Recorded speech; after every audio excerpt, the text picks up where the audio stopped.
बिस्मिल्लाहिर्रहमानिर्रहीम अस्सलाम वालेकुम। सब जानते हैं ईरान और अमेरिका की जंग किसी भी वक्त छिड़ सकती है और ये बिल्कुल खतरनाक मराहिल में हम पहुंच गए हैं। लेकिन जब जंग हो रही हो तो होता क्या है? इसराइल में बिलियनर्स मुल्क छोड़कर जा रहे हैं, फ्लाइट्स कैंसिल हो रही हैं।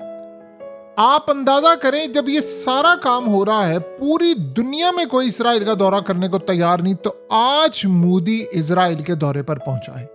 आप अंदाजा करें कि इस दौरे की अहमियत का, कि ये इतना बड़ा गेम प्लान है, इतना बड़ा गेम प्लान है कि ये डायरेक्टली आप ईरान को तो 2 मिनट के लिए भूल जाए। फ्यूचर में इजराइल ने पाकिस्तान के खिलाफ इंडिया के साथ मिलकर ईरान के थ्रू बलूचिस्तान में जो खेल खेलना है, ये उसका शाखसाना है। ये सब होने के लिए जा रहा है। अब ये क्या खेल है, इसको जरा आप समझ लें। देखिए, सबसे पहले ये ज़हन में रखिएगा, मोदी अगर आ रहा है, यानी उसने आना था पहले और अब वो लैंड किया, इसका मतलब है कि इसराइल ने क्लियरली इंडिया को बताया है कि जब तक मोदी का दौरा होता रहेगा अमेरिका अटैक नहीं करेगा। और अमेरिका ने अटैक करना है इसराइल से पूछकर, क्योंकि ये किसी को भी नहीं पता कि अटैक एक दफा हो गया तो हो सकता है जंग अगले 6 महीने तक जारी रहे, हो सकता है साल तक जारी रहे, हो सकता है बड़ी देर तक रहे, कितनी तबाही हो जाए, क्या मामला हो जाए, किसी को नहीं पता। आपको पता है इसराइल के प्राइम मिनिस्टर ने 3 दफा दौरा करना था इंडिया का, तीनों दफा कैंसिल किया उसने। अब ये जो दौरा है इसको जरा आप समझ लें। पहली दफा ऐसा हो रहा है, इसराइल अपनी आयरन डोम टेक्नोलॉजी इंडिया को ट्रांसफर करने के लिए जा रहा है। इसका मतलब है कि इंडिया आज के बाद अमेरिका का नहीं, इसराइल का डिफेंस का मोहताज होगा, चाहे वो मेंटेनेंस के लिए, अपग्रेड्स के लिए, सॉफ्टवेयर अपग्रेड के लिए, तमाम चीज़ों के लिए, मिसाइलों से लेकर हर चीज़ के लिए वो एहतजाज करेगा बेशक अमेरिका के खिलाफ कि तुम मेरे खिलाफ स्टेटमेंट देते हो, फलाना देते हो, लेकिन वो इसराइल के साथ खड़ा है। पैगाम असल में ये गया है, उन्होंने कहा है कि हम इस दफ़ा अमेरिका से बात नहीं करेंगे, अमेरिका के बाप से बात करेंगे। तो वो सीधा इसराइल के पास पहुंच गए। अब असल में इस क्राइसिस में इसराइल के साथ तकरीबन दुनिया में कोई नहीं खड़ा हुआ।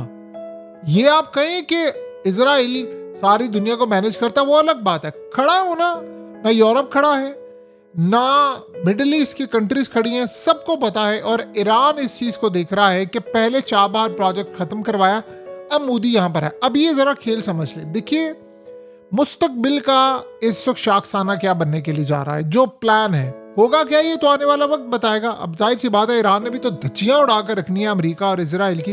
वो तो आप सबको पता चल ही गया है। जो उनका एयरक्राफ्ट कैरियर है, वहाँ जो नेवी सेलर्स है, वो सारे इस वक्त डिफेंस जर्नलिस्ट को लिख रहे हैं कि आप हमें बताएं, हम यहाँ से रिजाइन करना चाहते हैं, हम इस जंग में कूदना नहीं चाहते। वो सब आपको पता है। यहाँ वो क्या चाहता है, इसराइल असल में ये प्लान बनाकर बैठा है कि हम ईरान के अंदर हुकूमत गिराएंगे, अवाम निकलेगी, तख्ता उल्टेगा, हमारा बंदा आएगा, हम वहां पर फौजी अड्डे बनाएंगे। और वो चाह रहे हैं कि पाकिस्तान के हमसाया मुल्क में उनकी एंट्री हो, अमेरिका और इजराइल दोनों की। क्योंकि अमेरिका के तो वहां पर इतने खास एजेंट नहीं है जितने इसराइल के हैं। जितनी इसराइल की प्रेजेंस ईरान में, आप उसका तसव्वुर नहीं कर सकते। इंडिया उसमें हिस्सा चाह रहा है। इंडिया चाह रहा है कि अगर ईरान में ये सारी सूरत हाल कामयाब हो जाती है तो उसके बाद इसराइल और हम ईरान के थ्रू पाकिस्तान को डीस्टेबलाइज करे और पाकिस्तान का ये बॉर्डर हमेशा हमेशा के लिए खराब है। इनको पता है कि अफगानिस्तान के साथ पाकिस्तान का बॉर्डर ऑलरेडी आग सुलग रहा है। अब रह गया ईरान। तो ईरान अगर फर्दर डीस्टेबलाइज होता है और इजराइल यहाँ पर आता है तो हम उसमें हिस्सेदार बने। हमें हिस्सा ये चाहिए कि हमें चाबहार पोर्ट की एंट्री चाहिए। फिर उसके बाद आपको पता है कि अगर ये प्लान बना रहे हैं कि हम एक दफ़ा ईरान के तेल पर कब्जा करें, ईरान की गैस पर कब्जा करें, तो फिर इंडिया वहाँ से सस्ता तेल भी ले, गैस भी ले, चाहे वो बैक एंड पर उसका मालिक अमेरिका हो या इजराइल हो या कोई भी हो। आप ये देखेंगे जैसे हुकूमत लेट से अगर बदलती है तो इंडिया उसके साथ खड़ा होगा। इंडिया ने इस वक्त पैगाम ये दिया है कि देखो, चाइना से एंटीशिप मिसाइल ले रहा है ईरान, रूस से वो मिसाइल ले रहा है, तो इस वक्त हम इसराइल के साथ खड़े हैं। हम इसराइल से $10 अरब का मुआहिदा है। एक तो वो सारे डिफेंस टेक्नोलॉजी ले रहा है, दूसरा पाकिस्तान ने जो जहाज गिराए थे उसका तोड़ ले रहा है, उसकी टेक्नोलॉजी ले रहा है कि वो पूरी तरह टेक्नोलॉजी इंडिया को ट्रांसफर है कि अगली दफा ये अटैक करे तो वो जहाज डिसेबल ना हो। वरना आप बेवकूफ नहीं है मोदी कि तकरीबन 150 तैयारों, राफेल 150 तैयारों का तकरीबन दोबारा ऑर्डर करने के लिए गया और उसने दोबारा ऑर्डर किया है। यानी किस मकसद के लिए उसको फ्रांस से ऑर्डर करने की दोबारा जरूरत थी, जब हमने गिराए उसको पता नहीं गिर सकता। असल में पहले उसने इजराइल से ली है ये टेक्नोलॉजी। और टाइमिंग आप चेक कीजिए कि किस वक्त गया उसने इजराइल को, कहा जब दुनिया सारी तुम्हारे खिलाफ है, मैं तुम्हारे साथ खड़ा हूं। वहां पर जाकर इजराइल से 10 से 12 अरब डॉलर्स की डील फाइनलाइज की है। स्पाइस जो इनके मिसाइल है वो लिए हैं, फिर उसके बाद आयरन डोम उसकी टेक्नोलॉजी, ये सारी चीजें उसने ली हैं। और इस सूरत हाल के अंदर उसने पैगाम ये दिया है कि ईरान में अगर रिजीम चेंज होता है तो उसमें हमें हिस्सा चाहिए। जैसे अफगानिस्तान में जब अफगान तालिबान की हुकूमत गई थी तो उसके बाद अशरफ गनी और सारा आए तो इंडिया ने वहां पर हिस्सा लिया था। और उसके बाद आज तक पाकिस्तान का बॉर्डर डीस्टेबलाइज है। एग्जैक्टली यही काम करने के लिए इंडिया गया है कि अगर ईरान में कोई चीज होती है, तब्दीली होती है, कोई बंदा आता है तो हम उसमें हिस्सेदार रहें। ये ज़हन में रखिएगा। ईरान इस चीज को क्लियरली वॉच कर रहा है, बेवकूफ नहीं है वो लोग, उनको पता है।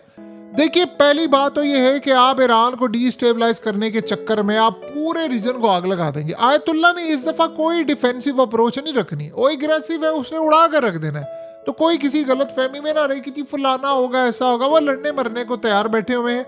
वो अगले करबला का पूरा मैसेज चला रहे हैं कि हमने ये लड़ाई करनी है, हमने फर्दर ये काम करना है। ये सारा कुछ होने के लिए वहां पर जा रहा है। सो ये ज़हन में रखिएगा कि अब आज जो बड़ी डेवलपमेंट हुई है, अब वो ब्लूमबर्ग ने कहा है कि अगर ईरान पर अमेरिका का अटैक होता है तो खतरा ये है कि ईरान से बड़ी तादाद के अंदर लोग हिजरत करके तुर्की आना चाहेंगे। तो तुर्की वहां पर अटैक करने के लिए जाएगा उन लोगों पर जो वहां से हिजरत करके निकलकर तुर्की आना चाहेंगे। ये ब्लूमबर्ग ने स्टोरी ब्रेक की है। आप सिर्फ अंदाजा करें, इसमें अभी तक तुर्की ने इस बारे में कोई जवाब नहीं दिया कि ये खबर ठीक है, सही है, नहीं है। लेकिन ये बात आप ज़हन में रख लें कि इस सारी सूरत हाल में याद है तुर्की नेटो का मेंबर है और नेटो अमेरिका भी है, यूरोप भी है, वो उनके साथ रहेगा।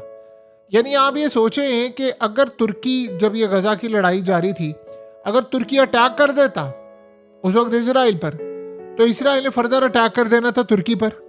तो तुर्की पर अटैक होता तो क्या होता? आर्टिकल 5 उसी वक्त नाफिज हो जाता ना। उसी वक्त आपको पता चल जाता नेटो ने तुर्की की मदद करनी है या नहीं। अब अगर आप मदद ना करते तो सारी दुनिया में मामला उठ जाता कि वो नेटो का मेंबर और नेटो वाले मदद करने नहीं है, इसका मतलब है इसराइल का डायरेक्ट उन पर इन्फ्लुएंस है। तो ये बात हो जाती बड़ी क्लियर। लेकिन ना वो गजा गए, शाम के अंदर ये कहते हैं जी हम तब्दीली लेकर आए, वो इसराइल और अमेरिका कहते हैं जी हम लेकर आए जुलानी को। यानी आप सारी सूरत हाल को देख लें।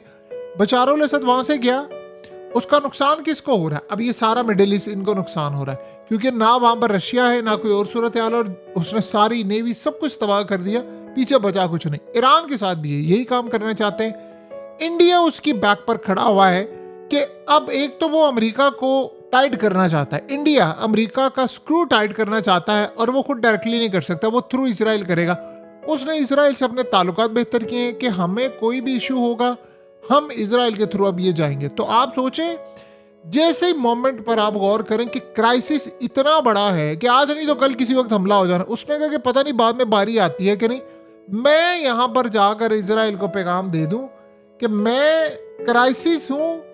यानी इस वक्त मोदी ने इसराइल इसलिए नहीं गया कि क्राइसिस आया हुआ है, उसने कहा क्राइसिस है इसीलिए मैं यहां पर आया हूं। इस ध्यान में रखना।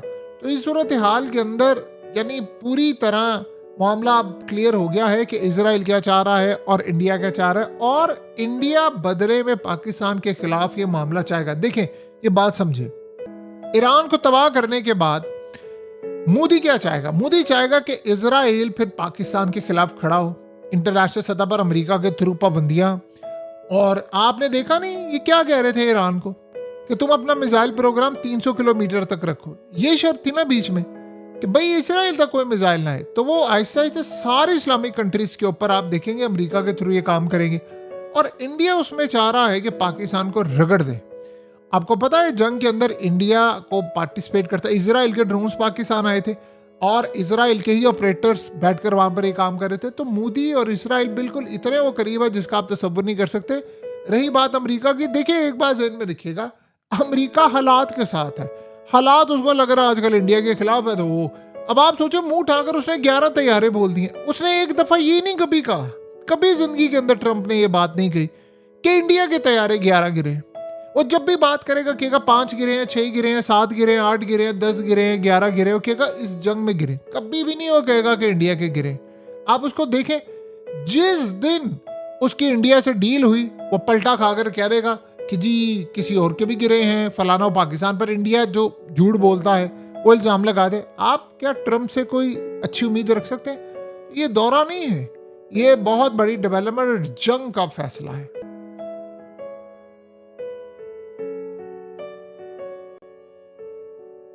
हकीकत टीवी को सब्सक्राइब करना मत भूलें, वीडियो को लाइक करें, शेयर करें और कमेंट सेक्शन में अपनी राय का इजहार जरूर करें।